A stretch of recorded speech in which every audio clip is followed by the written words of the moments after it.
World Tonight, distressing news for Dow Corning breast implant claimants, conflicting campaign views of the Workmen's Compensation Board, and the deadly Ebola virus claims more lives in Zaire. The World Tonight with Peter Kent, Colleen Walsh, and Susan Hay with the weather. Good evening. Canadian women who are suing Dow Corning over breast implant ailments may have to wait longer for what will likely be much smaller settlements.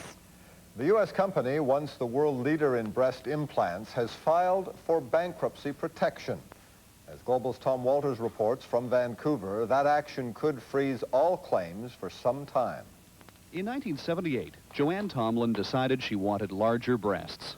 But what she got was a double radical mastectomy and a long list of continuing medical problems. I had actually been poisoned. Joanne is one of many women fighting for compensation from Dow Corning, the manufacturer of the breast implants. But today, Dow Corning made that fight a little harder. After spending the last 2 years trying to find a fair and equitable resolution to all the breast implant litigation against the company, we have finally concluded that Chapter 11 is the only option left to us. So the company today filed under Chapter 11 of the U.S. Bankruptcy Act. That doesn't mean Dow Corning is broke. In fact, it will go right on doing business. What Chapter 11 does is provide a company with protection from its creditors while it tries to reorganize its finances. And part of that protection is a freeze on lawsuits.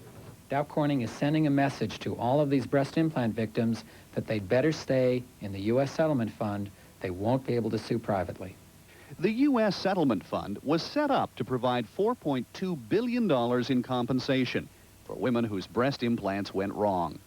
But lawyer David Klein, who represents 300 Canadian victims, says very little of that money will go to women in Canada. It's really a pathetic settlement. 50% of the women worldwide who had breast implants are outside the United States, but only 3% of the settlement fund was allocated to those 1 million women. This is a product that came from the States, and we were poisoned in another country, but it seems like that's okay. But if the settlement offers to Canadian women are too low to accept, Canadians do have some options Americans don't. They can still sue a Canadian subsidiary, or even one of Dow Corning's parent companies, Dow Chemical.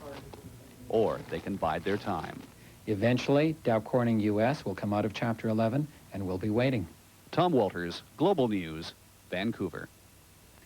To Japan now, and the search for one of the most wanted men in Asia.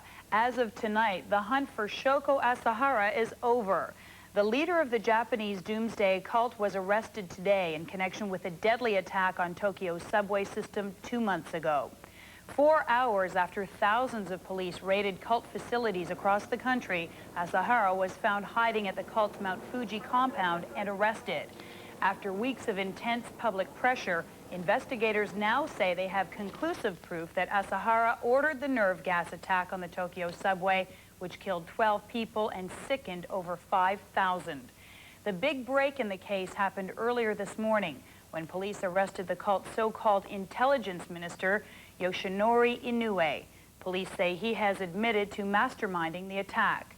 The search for Shoko Asahara is the largest ever launched by the Japanese. Tens of thousands of police and military investigators joined in the 55-day manhunt for the man who almost brought Japan to its knees. Closer to home, police say a chemical used to refine narcotics caused the Oshawa house explosion last Friday, which killed 2 men. Investigators said the blast occurred when a pilot light ignited ether